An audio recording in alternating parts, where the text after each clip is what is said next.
हरे कृष्णा। शिव भक्ति सागर में आप सभी भक्तों का स्वागत है। आप सभी को देव उठनी एकादशी की हार्दिक शुभकामनाएं। आज कार्तिक मास के कृष्ण पक्ष की एकादशी तिथि है और आज के दिन ही भगवान अपनी योग निद्रा का त्याग करते हैं। सनातन धर्म में देव उठनी एकादशी के दिन से ही सभी मांगलिक कार्यक्रम शुरू होते हैं। साथ ही इस दिन भगवान विष्णु की पूजा करने से अक्षय फल की प्राप्ति होती है और जन्म जन्मांतर के पापों से मुक्ति मिल जाती है।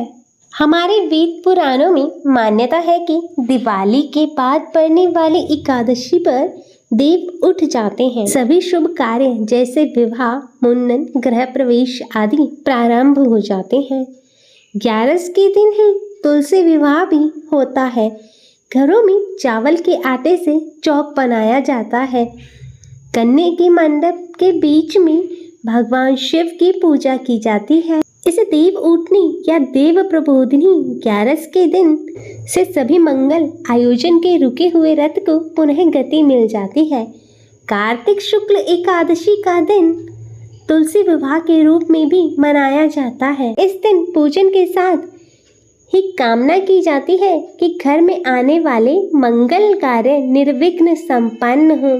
तुलसी का पौधा चूंकि पर्यावरण तथा प्रकृति का भी घोतक है, अतः इस दिन यह संदेश भी दिया जाता है कि औषधीय पौधे तुलसी की तरह सभी में हरियाली एवं स्वास्थ्य के प्रति सजगता का प्रसार हो और इस दिन तुलसी के पौधों का दान भी किया जाता है।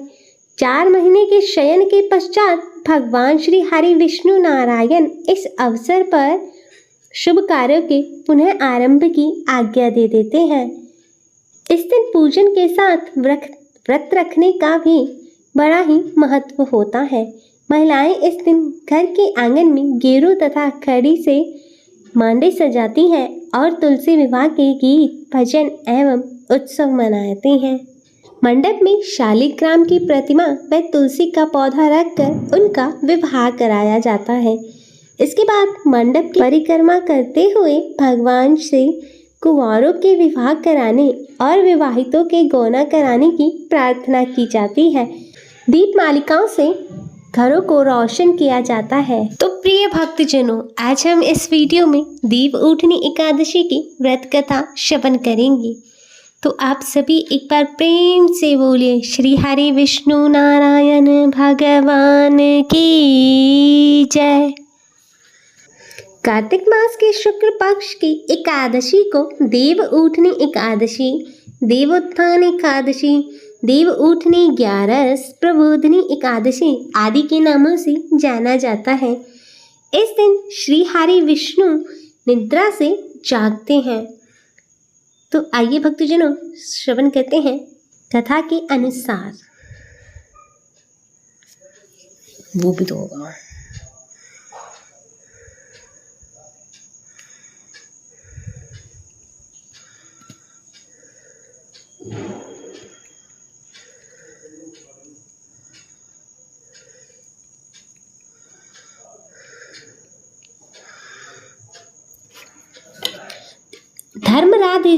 धर्मराज युधिष्ठिर कहने लगे कि हे भगवान, मैंने कार्तिक कृष्ण एकादशी अर्थात रमा एकादशी का सविस्तार वर्णन सुना।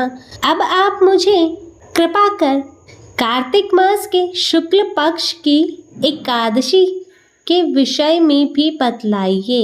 इस एकादशी का क्या नाम है तथा इसके व्रत का क्या विधान है, इसकी विधि क्या है और इसका व्रत करने से किस फल की प्राप्ति होती है, कृपया यह सब विधान पूर्वक कहिए।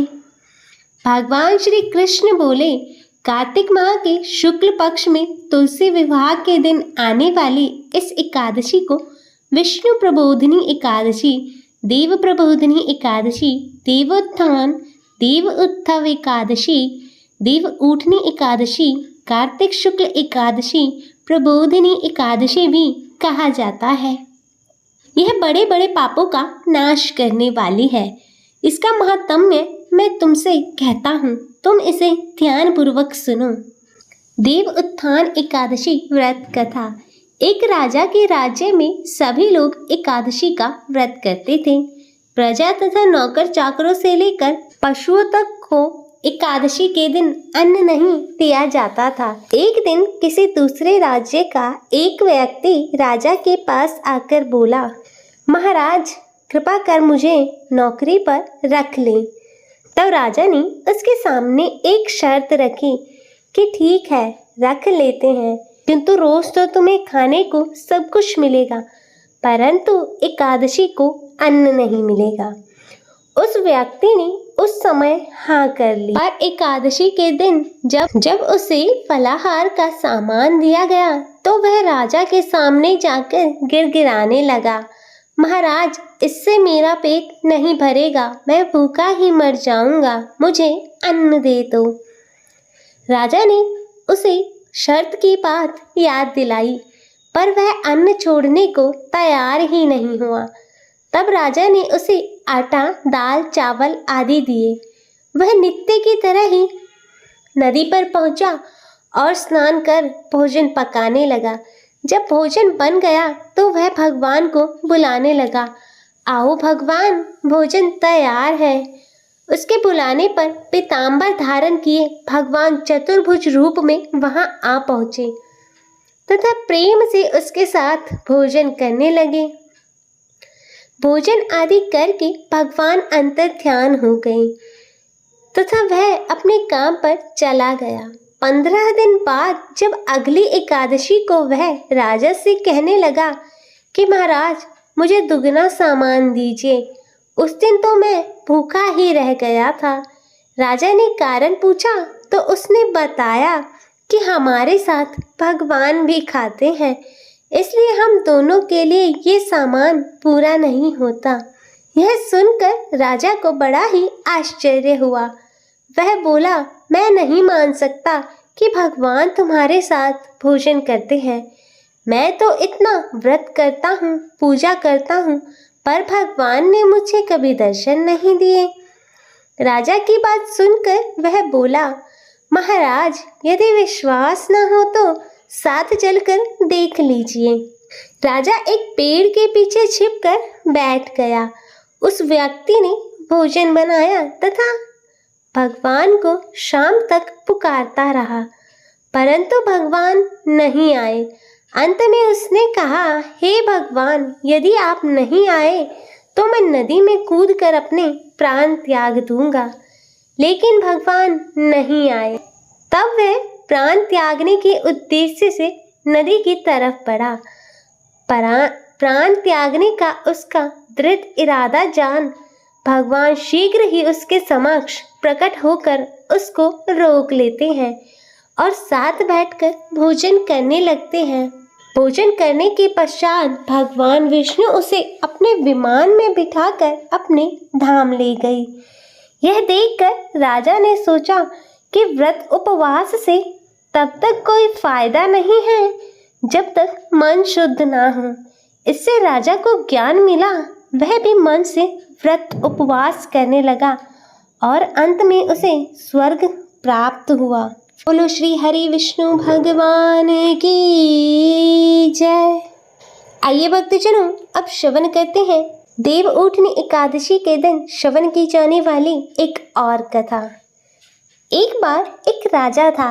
उसके राज्य में प्रजा सुखी थी। एकादशी को कोई भी अन्न नहीं बेचता था, सभी फलाहार करते थे। एक बार भगवान ने राजा की परीक्षा लेनी चाहिए। भगवान ने एक सुंदरी का रूप धारण किया तथा सड़क पर बैठ गए। तभी राजा उधर से निकला और सुंदरी को देखकर चकित रह गया। उसने पूछा, हे सुंदरी तुम कौन हो और इस तरह यहाँ क्यों बैठी हो? तब सुंदर स्त्री बने भगवान बोले, मैं निराश्रिता हूँ, नगर में मेरा कोई जाना पहचाना नहीं है, किससे सहायता मांगू? राजा उसके रूप पर मोहित हो गया था। राजा बोला, तुम मेरे महल में चलकर मेरी रानी बनकर रहो। सुंदरी बोली, मैं तुम्हारी बात मानूंगी, पर तुम्हें राज्य का अधिकार मुझे सौंपना होगा। राज्य पर मेरा पूर्ण अधिकार होगा। मैं जो भी बनाऊंगी तुम्हें वह खाना होगा। राजा उसके रूप पर इतना मोहित हो चुका था, अतः उसने उसकी सभी शर्तें स्वीकार कर ली। अगले दिन एकादशी थी। रानी ने आदेश दिया कि बाजारों में अन्य दिनों की तरह ही अन्न बेचा जाएगा। उसने घर में मांस, मछली आदि पकवान बनाए तथा परोसकर राजा को खाने के लिए कहा। यह देखकर राजा बोला, रानी, आज एकादशी है, मैं तो केवल फलाहार ही करूँगा। तब रानी ने शर्त की बात याद दिलाई और बोली, या तो खाना खाओ, नहीं तो मैं बड़े राजकुमार का सिर काट दूंगी। राजा ने अपनी स्थिति बड़ी रानी से कही तो बड़ी रानी बोली, महाराज, धर्म न छोड़े, बड़े राजकुमार का सिर दे दे। पुत्र तो फिर मिल जाएगा पर धर्म नहीं मिलेगा। इसी दौरान बड़ा राजकुमार खेल कर आ गया। माँ की आंखों में आंसू देखकर वह रोने का कारण पूछने लगा, तो माँ ने उसे सारी व्यथा बता दी। तब वह बोला, मैं सिर देने के लिए तैयार हूँ। पिताजी के धर्म की रक्षा होगी, जरूर होगी।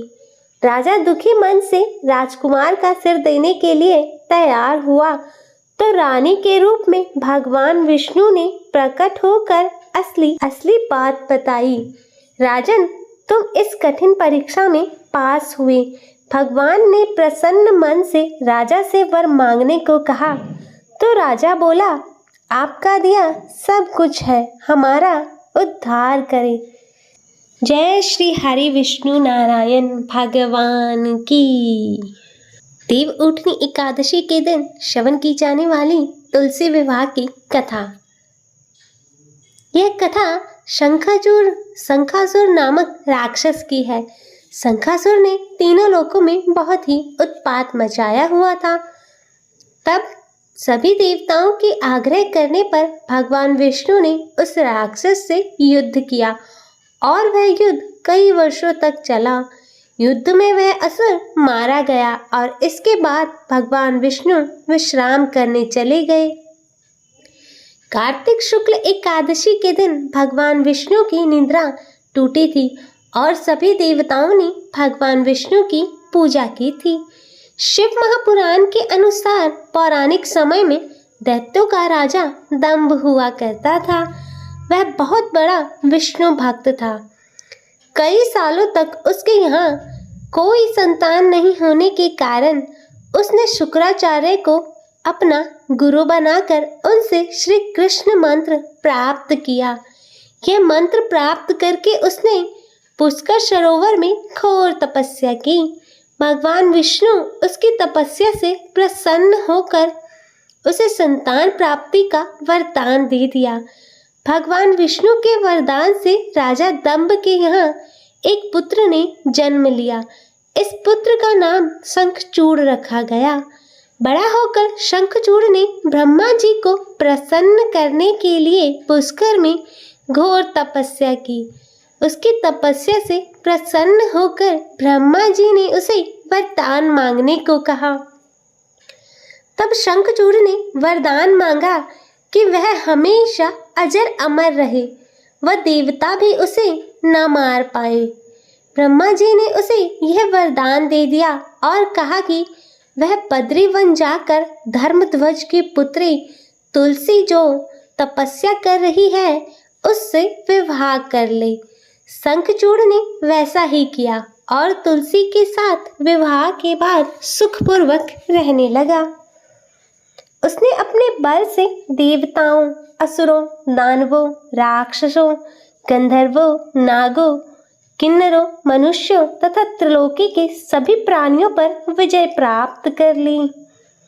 वह भगवान श्री कृष्ण का परम भक्त था।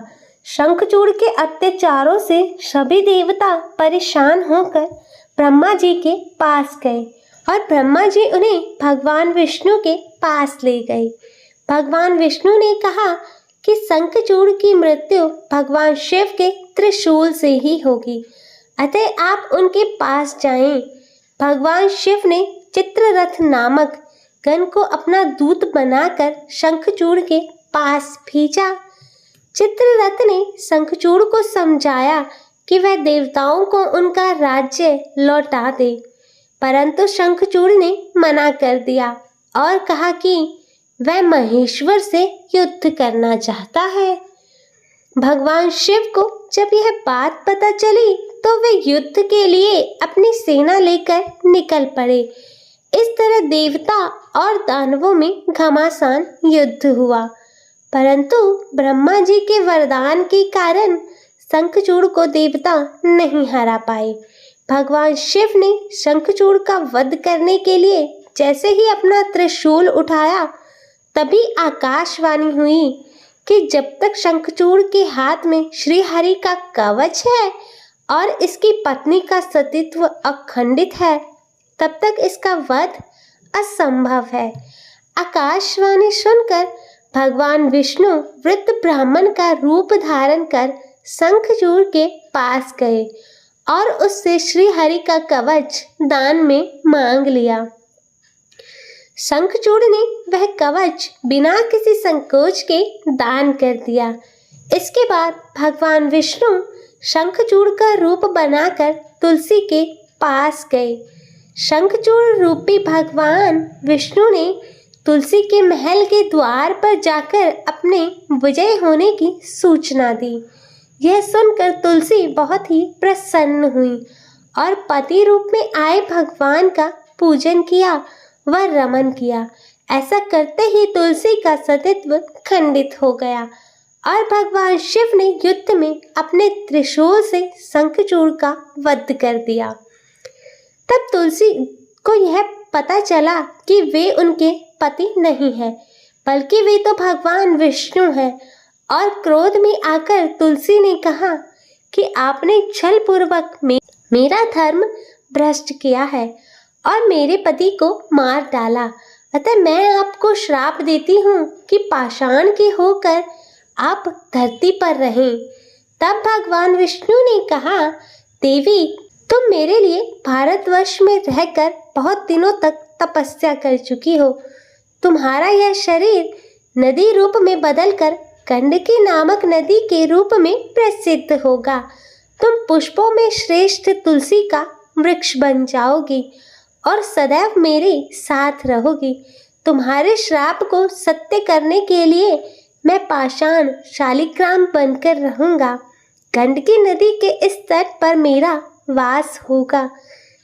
देव प्रबोधिनी एकादशी के दिन भगवान शालिग्राम व तुलसी का विवाह संपन्न कर मांगलिक कार्यों का प्रारंभ किया जाता है। हिंदू धर्म की मान्यता के अनुसार इस दिन तुलसी शालिग्राम विवाह करने से अपार पुण्य की प्राप्ति होती है। तो बोलो श्री हरि विष्णु भगवान की जय। अतः हे विष्णु भगवान, सभी पर अपनी कृपा बनाए रखना और सभी का कल्याण करना, और इस कथा को कहते सुनते हुंकारा भरते सभी पर अपनी कृपा बनाए रखना। तो प्रिय भक्तजनों, यह थी देव उठनी एकादशी के दिन श्रवण की जाने वाली श्री हरि विष्णु भगवान की कथा। मैं आशा करती हूँ कि आपको यह कथा पसंद आई होगी। वीडियो अच्छी लगी हो तो इसे लाइक करें, शेयर करें और कमेंट में जय श्री हरि लिखना ना भूलें, और चैनल को सब्सक्राइब कर नोटिफिकेशन बेल को ज़रूर ऑन करें। जय श्री हरि विष्णु नारायण भगवान की। हर हर महादेव। ओम नमः शिवाय। हरे कृष्णा।